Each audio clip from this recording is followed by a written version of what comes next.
Pet rocks are found with the aid of a specially trained rock hound. They are then examined for congenital defects prior to intelligence evaluations. Hello, I'm Christopher Chesterman from Liberty University, and today I'm going to talk to you about the economic context of the pet rock, which debuted in 1975. Now, in the early 1970s, there was a heightened feeling of global economic insecurity. A big factor of this was the United States abolishment of fixed exchange rates for foreign currencies. This made a lot of businesses nervous, especially bigger ones that dealt with companies in foreign countries. And this was part of the reason that there were a total of 1.5 million layoffs by Fortune 500 companies alone. Also, you have rising energy prices, especially gas. There was the Vietnam War going on. The decade before had the Civil Rights Movement, which is not going to be done away with overnight. It's still going to have issues for decades and decades and decades. And so there's a lot going on.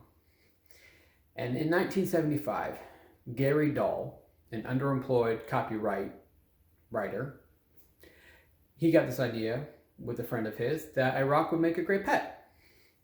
So fast forward to 1975, he puts out an ad in the New York Times on November 12th, selling these rocks for $3.95. And you can even order straight from the ad. Fill it out, mail it in, get your pet rock.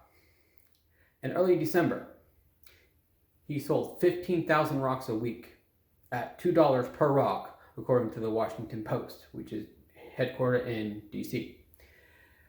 So take that into consideration.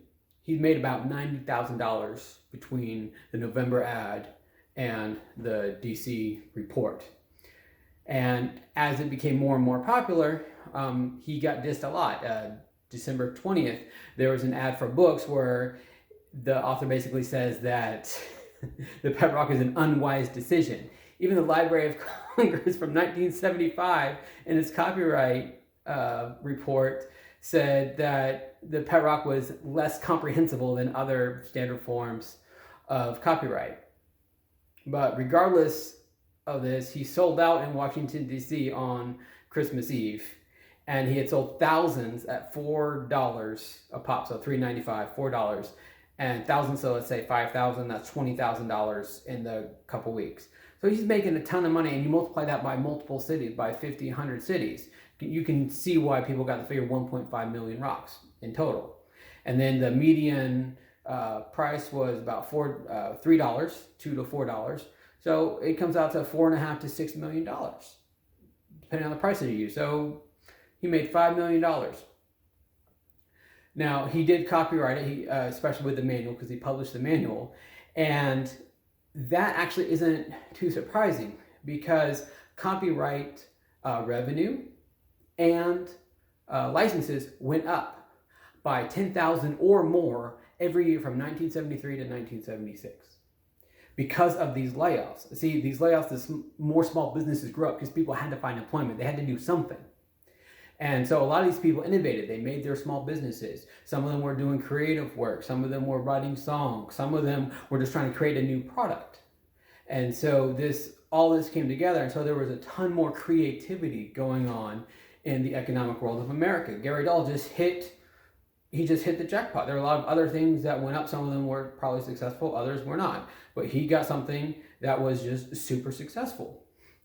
And interestingly enough, small firms innovated in specialty products, especially like California is the example given in my source, that there are a lot of specialty lighting equipment, camera equipment. You know, there are patents, there are copyrights, there's intellectual ownership of these things going on.